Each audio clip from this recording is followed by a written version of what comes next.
নমস্কাৰ ছাত্ৰ ছাত্ৰীসকল সকলোকে বিজ্ঞান ফৰ ইউ চেনেলত স্বাগতম জনাইছোঁ। মই আজি তোমালোকৰ কাৰণে লৈ আহিছোঁ এটা নতুন ভিডিঅ'। এই ভিডিঅ'ত মই তোমালোকক অসম জাতীয় বিদ্যালয়ৰ ক্লাছ 6ৰ অনুশীলনী 3Dৰ 1 আৰু 2 নং প্ৰশ্ন দুটা শিকাম।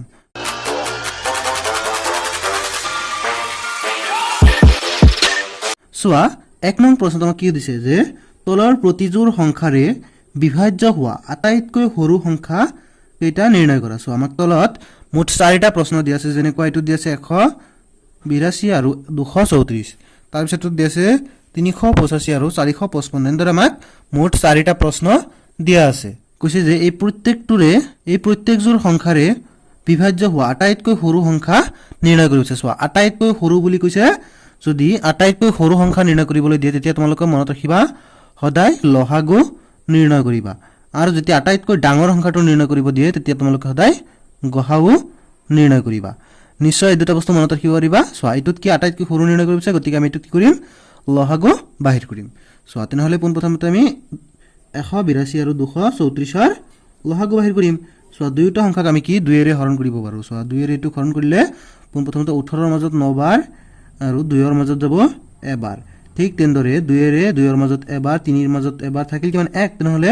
4ৰ আগত 1 মানে কিমান 14, 14ৰ মাজত কিমান যাব 7 বাৰ। এতিয়া চোৱা এই দুয়োটা সংখ্যাক এতিয়া আমি 13ৰে হৰণ কৰিব পাৰিম। 13ৰে 91ৰ মাজত যাব 7 বাৰ আৰু 117ৰ মাজত যাব 9 বাৰ, আৰু এই দুটা সংখ্যাক আমি কি হৰণ কৰিব নোৱাৰোঁ। গতিকে এই দুটাৰ লসাগু কিমান হ'ব, আমি লিখিব পাৰোঁ যেতেকে 182 আৰু 234ৰ লসাগু কিমান হ'ব 2 পূৰণ 13 পূৰণ 7 পূৰণ 9। চোৱা কেইটা পূৰণ কৰিলে কিমান আহিব, চোৱা 2 13 গুণ কিমান 26 আৰু 7 9 গুণ কিমান 63, গতিকে 63 আৰু 26 পূৰণ কৰিলে কিমান আহিব। চোৱা 6 3 গুণ 18, 8 হাতত থাকিল 1, 6 6 গুণ 34, 7 কিমান 37, 2 3 গুণ 6, 2 6 গুণ কিমান 12, গতিকে এটা আহিল 8, 7 6 13, 3 হাতত থাকিল 1, 3 2 5 7 কিমান 6, ইয়াতে কিমান 1, গতিকে 1638। গতিকে আমাক প্ৰশ্নটো সুধিছিল যে তলৰ প্ৰতিযোৰ সংখ্যাৰে বিভাজ্য হোৱা আটাইতকৈ সৰু সংখ্যাটো নিৰ্ণয় কৰা। গতিকে আমি লিখিব পাৰোঁ যে ইমান 182 আৰু 234ৰ হৰণ কৰিব পৰা আটাইতকৈ সৰু সংখ্যাটো 1638। গতিকে আমি এতিয়া লিখিম যে এতেকে 182 আৰু 234ৰে বিভাজ্য হোৱা আটাইতকৈ সৰু সংখ্যাটো 1638। নিশ্চয় তোমালোকে 1 নং প্ৰশ্নটো বুজি পাইছা। এতিয়া আমি পৰৱৰ্তী প্ৰশ্নটো সমাধান কৰোঁ। ইয়াত কি দিছে আমাক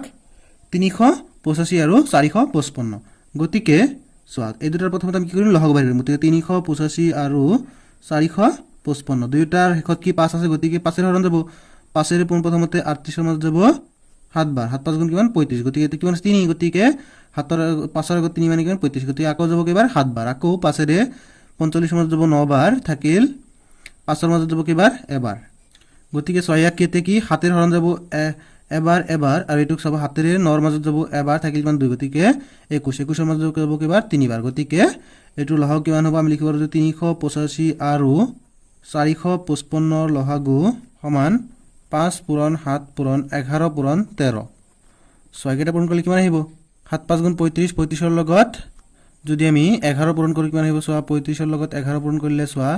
1ৰ 5 গুণ 5, 1ৰ 3 গুণ 3, 1ৰ 5 গুণ 5, 1ৰ 3 গুণ 3, গতিকে 5 8 3, গতিকে 385ৰ লগত 3 পূৰণ কৰিব লাগিব। চোৱা 3 5 গুণ 15ৰ 5 হাতত থাকিল 1, 3 8 গুণ 24, 7ৰ কিমান 25ৰ 5 হাতত থাকিল 2, 3 3 গুণ 9 দিয়ে কিমান 11, এতিয়া 1ৰ 5 গুণ 5, 1ৰ 8 গুণ 8, 1ৰ 3 গুণ 3, গতিকে 5 5 5 10ৰ 0 হাতত থাকিল 1, 1 আৰু 8 কিমান 9, 7ৰ কিমান 10, এতিয়া হাতত থাকিল 1 1 আৰু 3 কিমান 4, হাতৰ কিমান 5, গতিকে উত্তৰ আহিব কিমান 5005। গতিকে আমি লিখিব পাৰোঁ যে এতেকে 385 আৰু 455ৰে বিভাজ্য হোৱা আটাইতকৈ সৰু সংখ্যাটো সমান কিমান হ'ব 5005। এতিয়া আমি 1ৰ 3 নং প্ৰশ্নটো সমাধান কৰোঁ। চোৱা পোনপ্ৰথমতে আমি কি দুটাৰ কি লসাগু বাহিৰ কৰিম, 198 242। চোৱা দুয়োটাক কি 2ৰে হৰণ যাব, গতিকে প্ৰথমতে 2ৰে 19ৰ মাজত যাব 9 বাৰ, থাকিল কিমান 1, গতিকে 18ৰ আগত 1 মানে কিমান 18, 18ৰ মাজত আকৌ যাব কিমান 9 বাৰ, 2ৰে 2ৰ মাজত এবাৰ, 4ৰ মাজত দুবাৰ, 2ৰ মাজত এবাৰ, গতিকে চোৱা দুয়োটা সংখ্যা কেইটা আমাৰ কিহেৰে হৰণ যাব, এতিয়া দুয়োটা সংখ্যাক 11ৰ হৰণ যাব। 11ৰ এইটোক যাব 9 বাৰ আৰু এইটোক যাব 11 বাৰ, গতিকে 198 আৰু 242ৰ লসাগু হ'ব, লিখোঁ 198 আৰু 242ৰ লসাগু সমান কি হ'ব 2 পূৰণ 9 পূৰণ 11 পূৰণ 11। চাবা 2 9 গুণ কিমান 18 আৰু 11 11 গুণ 121 গতিকে 18 আৰু 121 পূৰণ কৰিলে কিমান হ'ব চোৱা 1 8 গুণ 8 8 2 গুণ 16 6 হাতত থাকিল 1 18 গুণ 8 হাতৰে কিমান 9 1 1 গুণ 1 1 2 গুণ 2 1 1 গুণ 1 গতিকে 8 7 9 2 11 1 হাতত থাকিল 1 গতিকে 11 হাতৰে কিমান 2 গতিকে 2178 উত্তৰ আহিব কিমান 2178 গতিকে আমি ক'ব পাৰো যে 198 আৰু 242 ৰে বিভাজ্য আটাইতকৈ সৰু সংখ্যাটো কিমান 2178 তোমালোকে নিশ্চয় কোৱেশ্চনটো বুজি পাইছা এতিয়া আমি পৰৱৰ্তী প্ৰশ্নটো সমাধান কৰো সো এটা আমাক কিছে 254 আৰু 508 গতিকে পোনপ্ৰথমতে আমি এই দুটাৰ কি কৰিম লহগু বাহিৰ কৰিম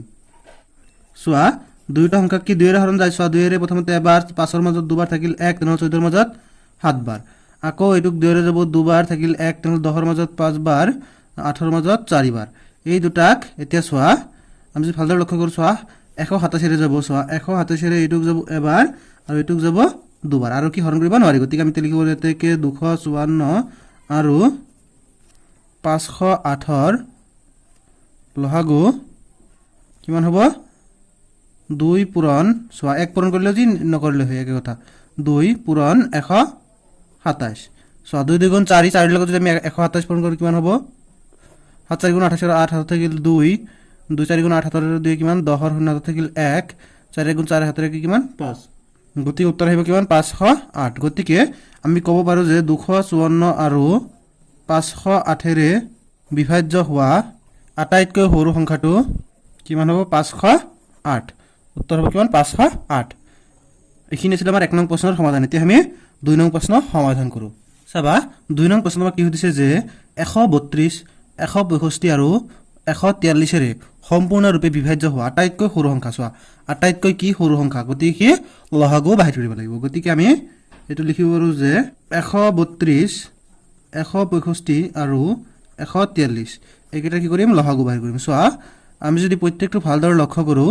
প্ৰত্যেকটো সংখ্যা কি 3 ৰে হৰণ যায় চোৱা 3 ৰে প্ৰথমতে 13 ৰ মাজত 4 বাৰ থাকিল 1 তেনেহলে 12 ৰ মাজত আকৌ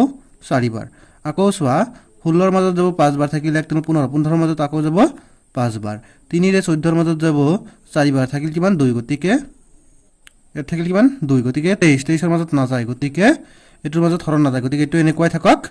ছয়তে প্ৰত্যেকটো কে 11 ৰে হৰণ যাব চাবা 11 ৰে 40 ৰ মাজত যাব 4 বাৰ 55 ৰ মাজত যাব 5 বাৰ 143 ৰ মাজত যাব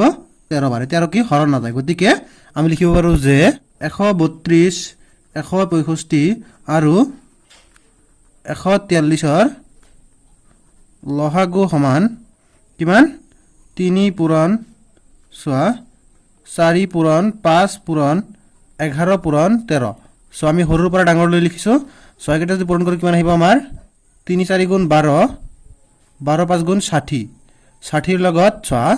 11 পূৰণ 13 তেনেহলে পোন প্ৰথমে 60 ৰ লগত আমি 11 পূৰণ কৰিম সোৱা 1 ৰ 0 গুণ 0 1 ৰ 6 গুণ 6 1 ৰ 0 গুণ 0 1 ৰ 6 গুণ 6 গতিকে কিমান 660 লৈ কিমান 13 পূৰণ গতিকে সোৱা 3 0 গুণ 0 3 6 গুণ 18 8 হাতত থাকিল 1 3 6 গুণ 18 হাতত কিমান 19 1 ৰ 0 গুণ 0 1 ৰ 6 গুণ 6 1 ৰ 6 গুণ 6 গতিকে কিমান সোৱা 0 8 9 6 15 ৰ 5 হাতত থাকিল 1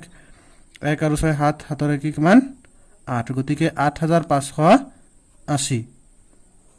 আমি ক'ব পাৰো যে 132, 165 আৰু 143 ৰে সম্পূৰ্ণৰূপে বিভাজ্য হোৱা আটাইতকৈ সৰু সংখ্যাটো কিমান 8580 উত্তৰ কিমান 8580 তোমালোকে নিশ্চয় এই কোৱেশ্চনটা বহুত ভালদৰে বুজি পাইছা যদি বুজি পাইছা তেনে নিশ্চয় ভিডিঅ'টো লাইক কৰিবা কমেন্ট কৰিবা তোমালোকৰ লগৰে বন্ধু-বান্ধৱীৰ লগত এই ভিডিঅ'টো শ্বেয়াৰ কৰিবা আৰু যদি তুমি এই চেনেলটোত প্ৰথম আহিছা তেনে নিশ্চয় চেনেলটো সাবস্ক্ৰাইব কৰিবা আৰু কাষতে ঘণ্টাৰ বাটনটো দবাই দিলে পৰৱৰ্তী ভিডিঅ'ৰ নটিফিকেশ্যন তুমি পাব ধন্যবাদ।